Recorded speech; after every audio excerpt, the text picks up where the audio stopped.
Hi everybody and Happy New Year. I'm Bill Brennan, welcoming you to another edition of Honolulu on the Move, the show that brings you the latest news and information about the Honolulu Rail Transit Project.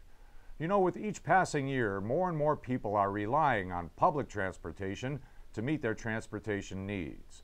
I recently had the chance to talk to the president and CEO of the American Public Transportation Association, or APTA.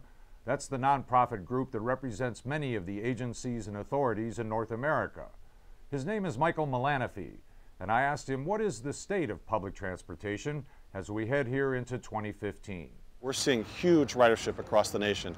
Last year there were 10.7 billion trips on public transportation. It's the highest number since 1957. To give you some perspective on that, Bill, there were 700 million trips on all aviation last year. 700 million in aviation, 10.7 billion on transit. We are making a huge difference. Why do you think that is? What do you attribute that to? We're seeing a big push. People know they need to have options. They're tired of driving an hour and a half in their leased car in traffic, waiting to get somewhere. They want a better choice. And as we're seeing on both ends of the genealogical spectrum, they're making choices. On the one end, the millennials are saying they don't want to own a car. They want to be able to be more economically efficient with their dollars, better environmental footprint, and be able to live in a community that's walkable and has transit options. At the other end of the spectrum, our baby boomers are saying they don't want to drive far. They want to be able to live close, be with their friends, close access to health care and part of their communities. The cities, the people are saying they want to move into downtowns, into their communities, into transit communities. It's making a difference. In addition to meeting transportation needs, public transit also provides an economic boost to local economies. The public transit industry is a $58 billion a year industry. We have over 400,000 people directly employed in transit, but we have tens of millions that work indirectly because of transit. We have supply bases all across the country, but another economic number that's really important and is going to be huge here in Hawaii is this. 42% better economic performance was found by the National Association of Realtors when looking at residential housing stock along high-frequency transit corridors. What that meant is if you had a house along a rail line, it performed 42% better during the economic downturn than those homes that didn't have good access to transit. Their values went down less and they came back faster. Being near public transit is just as good as having oceanfront property. And here in Hawaii, you can have both. What a home run that is. Right. But that basically says people want to live near public transportation. They want to live near public transportation. They want to have access and options and be economically viable for their family. Malanafi says in most cities that are adding rail transit to their public transportation mix for the first time, as is the case here in Honolulu, there'll be opposition. It takes bold leadership to create transformative projects. Anyone can do easy projects. Big, hard projects take big, strong leadership. And you've been very fortunate to have that here in Hawaii. It is very normal for there to be opposition. If we look back to the Golden Gate Bridge, people were saying it would be an eyesore, it's going to hurt the San Francisco Bay Area. Look at how it has transformed that community. They couldn't imagine life without it. And that is just an example of the many, many things that we've seen in big projects across the country. I can assure you this, after the first segment is built, the questions that will come up will be, when do I get mine next? It is so common across the country and it's going to happen here. Malanafi praised the determination and perseverance of the late Senator Dan Inouye for being a champion of Honolulu rail transit. The senator is without question was a tremendous leader for this community and for this project. You have to have a strong champion, a champion who will be there for years, will be there to lead and to inspire. And there's no way to put enough words around how important his leadership was, and it is great to see the legacy of his hard work going forth with this project. And while congressional support for public transportation is certainly a key factor, Malanafi says it's just one component necessary to make public infrastructure projects happen. The HART project is a great example that it takes a partnership. You have to have a local investment, have investment from the states, and investment from the federal government. When you put these things together, great projects can happen, and we're seeing that here today. We need a long-term, sustainable funding source for public transportation and for all service transportation in North America. And we urge Congress to work with us on a long-term 6-year bill so we can make investments in our future. Right. And how does that go? Is public transportation neither Republican nor Democrat? Is it something that elected officials in our nation's capital can see the value of? What's great in this country, we have a long history of transportation being a nonpartisan issue. We all need good access to transportation, whether it's in cars, boats, planes, trains, whatever it is, we need good public transportation options. And that is a nonpartisan issue and will continue to be for many years to come. Mullanaphy had the chance to take a tour of the Honolulu Rail project, and he came away with this impression. Well, I'm so impressed by the quality of the work, the commitment to safety, but also how this community has embraced the system and how the system is embracing the culture, that it is a key part of how this system is being built along the 20-mile alignment. To see how we're going to have access to jobs from the west side and be able to bring access to jobs into downtown. To see the availability of options in housing and business so that we are going to create transit-oriented development along this alignment. It is going to transform the city of Honolulu and the greater island for better for this community. Think how exciting it's going to be as a future for them to have transportation choices, to not have the only choice be get in a car and get stuck in traffic, to know they can jump on a train and zip downtown and go to shopping and to jobs and education and theater and things that are part of their community, to have those choices, to not be tied to one option. It's so exciting. We are creating a bright, economically sustainable future for our children, and it's a wonderful thing. A wonderful thing indeed. You know, workers have already constructed more than a mile of the elevated guideway for the Honolulu rail system and have begun installing some of the steel rail upon which the train cars will travel. Late last year, Hart invited members of the local media and some local dignitaries to view the work firsthand. Well, welcome to the Guideway. We're calling this day our celebration of the first mile and the first rail, meaning that what you see overhead and extending on either side behind and in front of us is the first mile. Actually, we're a little bit closer to a mile and a quarter of the Guideway that's been constructed. In addition to that, we're celebrating the first rail. So when you get up on top of the Guideway, and you'll be the first to do so other than our workers, you'll get a chance to see the first rail that's actually being laid down for the trains on top. The views into the distance are a little bit hazy today, but I will tell you, for us, the sun is always shining right here. It's a pretty exciting time.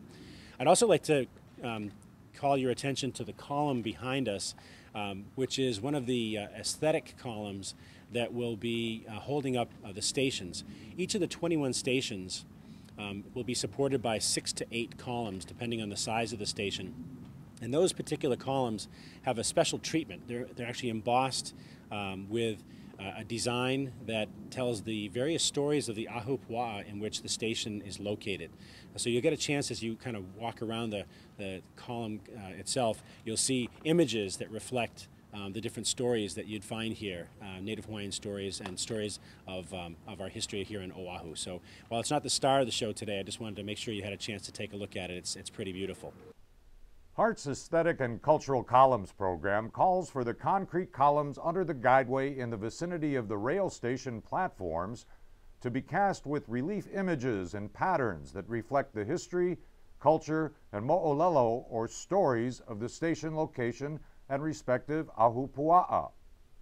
The design for the aesthetic column at the Ho'opili station honors the natural elements that nourished the agricultural land and the mo'olelo of the Honouli'uli ahupua'a.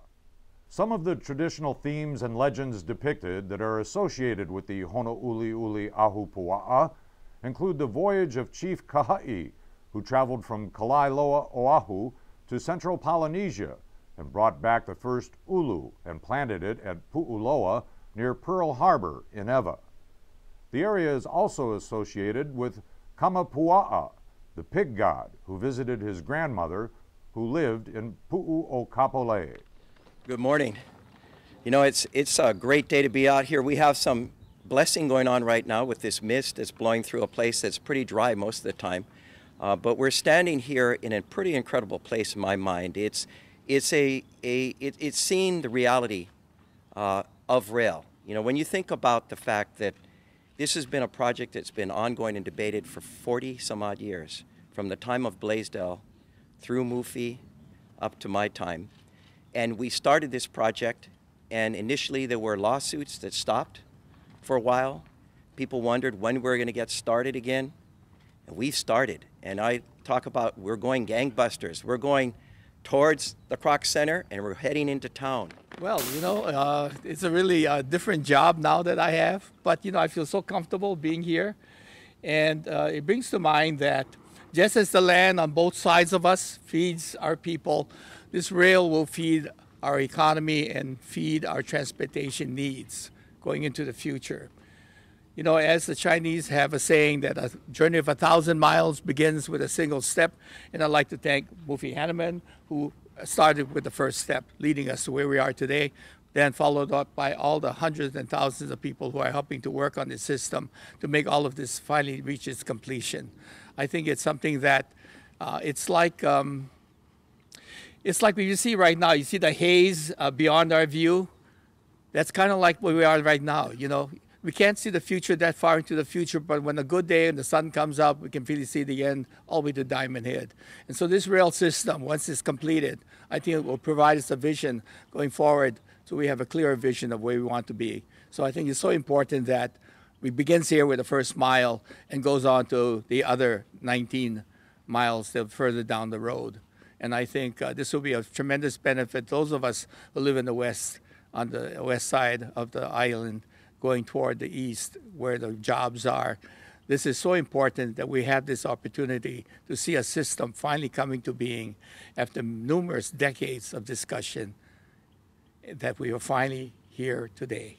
And I'd like to thank Mayor Caldwell and all of the workers who've been working on this, and all the engineers and the people who supported it, that we are here today. Thank you. And it's a wonderful day. I can't really recognize everybody with the helmets and the glasses on, but so just bear with me. But today is really a truly wonderful day for us, all of us in the city, as well as the state, our partners in the state, and our partners with heart, all of you folks who are here today supporting this project. We really see the progress here today. We're really seeing the project becoming a reality, as the mayor mentioned, the reality of rail really coming together, and really it's a wonderful milestone because we have been talking about this project for a long time, and now we're finally getting it really off the ground. So today's the first in many milestones of the project, and really look forward to supporting this project moving forward. So congratulations everybody here today. It's wonderful to be here. Thank you. Aloha. It is really truly a wonderful day to celebrate this first mile of First Rail. What it signifies to us are a number of things.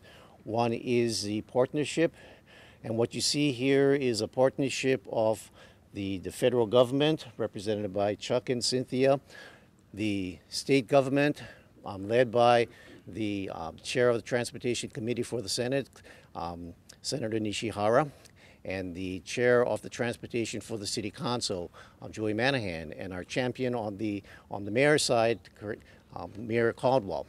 The partnership is one of each partner taking care of each other, and I'd like to recognize Mrs. Nishihara for representing, caring for her husband by being here tomorrow. It shows the caring of each partner, contributing and making a contribution to the success of this project. Senator Nishihara talked about the Chinese proverb. I think about the words that were mentioned by the first man, the astronaut on the moon, when he says we have a first step for this project, but a giant step for mankind. This project is really a giant step for the people of this community. So mahalo nui loa for being here today, and mahalo nui loa to all the workers who contribute to making this a great project. The Guideway is an active construction site that now contains some of the steel rail. Welcome to the top of the Guideway. We're 37 feet above finished grade here at the top of our deck. This is where the train will run. You've got two different sets of tracks. You'll have one on our opposite side here on the Mackay side, and then on Malco. We have a demo track set up over here, 220 feet. That's to get the crews familiar with the installation. There's two different kinds of installations going on up here. There's direct fix, which is what you're going to see over here, where the track is fastened directly to the top of our Guideway. And then behind us, you see they're installing what is a crossover. So it's how the train moves from one side of the tracks to the other. And of course, our trains go backwards and in reverse, or excuse me, reverse and forward. So as they need to maneuver to get to where they need to go. And look for the first of Hart's rail vehicles, which are currently being manufactured over in Italy, to be tested here in Honolulu up on that guideway sometime next year. You know, there's also a lot of progress at HART's Rail Operations Center in Waipahu, near Leeward Community College. The first walls went up on some of the buildings at the 43-acre site late last year, and HART held a press conference to mark the occasion. As I say, this is a historic day for us. This site, this 43-acre maintenance and storage site, was literally just dirt a little over a year ago, and you can see the tremendous success. But today really marks the next big milestone for us. In order to put that in some context, I'm very pleased to introduce the Mayor of the City and County of Honolulu, Mayor Kirk Caldwell. Thank you, Dan. It's so good to be out here with all of you folks today. We were out here, what, maybe a year ago, when it was just a flat dirt place. And in that period of time, what has happened out here, what's transpired out here is just unbelievable. And for me, shows that we are moving forward on rail. After 40 years of stop and start, we are going gangbusters. And this is an example of exactly what we're talking about here. This huge facility that is going to be where the trains are maintained, but more importantly, where they're going to be operated. This is the brain. The brain is here. We're going to have the first driverless rail system in the United States of America. There's 25 or 30 of them around the world, but none in this country. And we're very proud of that fact that Honolulu leads the way in the United States in terms of this new technology that's been used in other places, but not here. And it's going to help us be on the cutting edge of transportation equality in the country. Many people around the country are watching our system as it grows and develops, particularly the driverless technology, and that's very exciting. When you think about what's happening out on the Ewa Plain, we have almost now a mile of elevated rail, and we're going to start laying the rail very shortly. But none of that can happen or operate unless we have this occurring at the same time, where the 80 cars will be brought in every day to be maintained and cleaned, and then of course the computer system that's going to run the whole thing.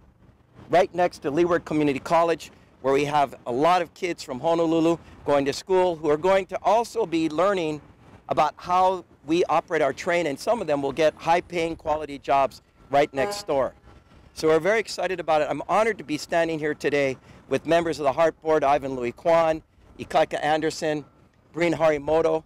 I mean, this could not happen but for the partnership between the council, the executive branch, the city, the state, the federal government, represented today by Colleen Hanabusa's assistant, and the people of the city and county of Honolulu who are paying 1/3 of this. It's exciting. And I think everyone is really excited about, one, putting many people back to work and doing something we've never done before, building a mass transit system to serve generations to come so they can live better in our urban core. Thank you so much. I'm really proud to be here. Thanks. The first time we had a person from Congress on this property, and that was when we had the groundbreaking. And at that groundbreaking, Senator Inouye was here.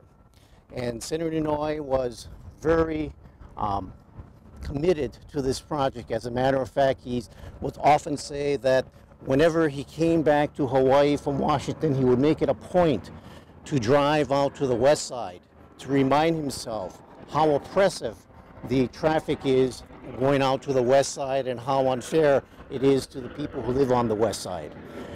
On that day of the groundbreaking, the kahu was a little bit late, and so we were waiting for the kahu to come, and so we had an opportunity to chat with Senator Senator Inouye, and Senator Inouye said, you know, most of my life professionally in Washington, D.C. has been invested to create this rapid transit system to improve the lives of the people of this community, particularly the people on the west side.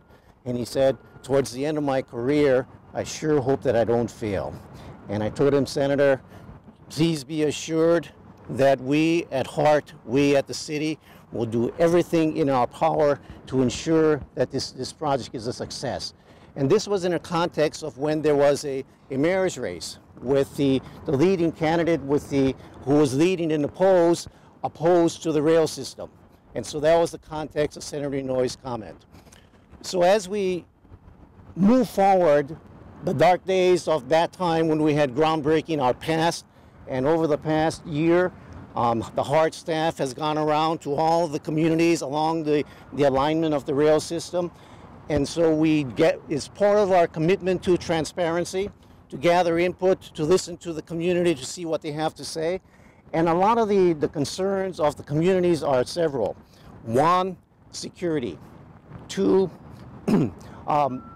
what is this driverless system going to look like? And three, what are we doing to integrate the bus, handy van, and HART into one?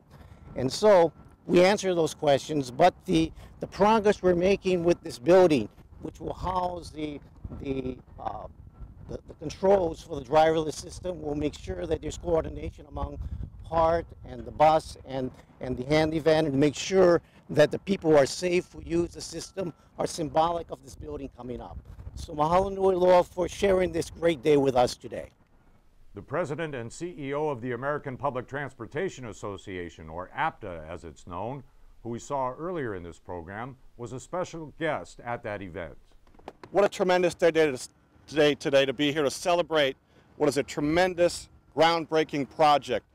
What we're doing here in Honolulu, what you all are doing, is setting precedent not seen before in the United States. To have a fully automated driverless system, we have not done this before. This is an enormous project, 20 miles. I had the opportunity to tour the alignment yesterday with the community leadership and to see how you're incorporating the culture of this community into the system, to see how it is part of the fabric that is going to change access to jobs and communities to make this a more accessible community for all is tremendous.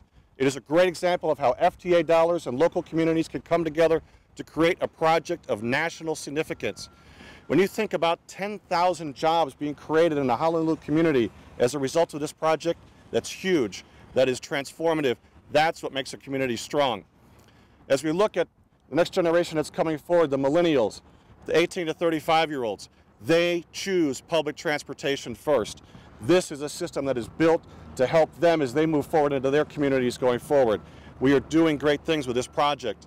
At APTA, we have a saying, where public transportation goes, community grows. And I look very much forward to seeing the growth of this community as a result of this exciting project. But I'd be remiss if I didn't take this opportunity with just a few days left to say on behalf of everyone at HART and everyone in the Honolulu community who's benefited by the leadership in the City Council of Breen Harimoto, a mahalo nui loa, because this project has been shepherded through some very difficult times. Sometimes we wonder whether or not we'd be able to see the next day and to see the success that we're seeing today. There's one person that, since I've been here, who has been a stalwart supporter of this project, who's had an unshakable faith in this project and the future benefits of this project, and that is our transportation chair of the City Council, Breen Harimoto. Hey, Breen. Thank you, Breen. Thank you very much. What a wonderful day for a ceremony. I am honored to be here. On behalf of the City Council, I really want to say thank you, especially to Mayor Caldwell for his leadership, and Dan Grabowskis, the HART board, and the entire HART team for all of their efforts, as well as Kiewit for their hard work. You know, what we're building here is not simply a rail line. We're building a better future for Honolulu and all future generations to come. So we're all so proud to be here today to commemorate this occasion. And just want to say thank you to everyone, and thank you. God bless.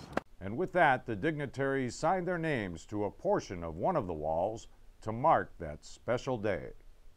Once again, we'd like to remind viewers that construction work has resumed here after the holidays.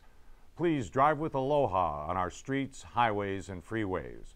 We've tried to schedule our road work at those times that will be least impactful on motorists, so please, for your safety and the safety of our workers, drive carefully.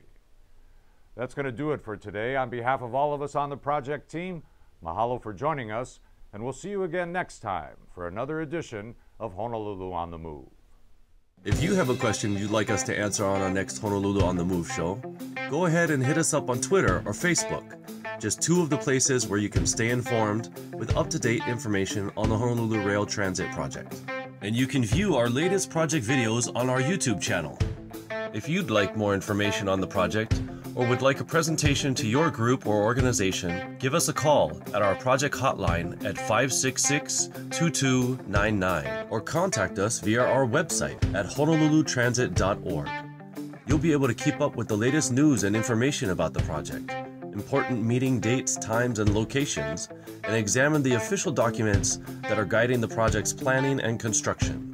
Take some time to visit honolulutransit.org.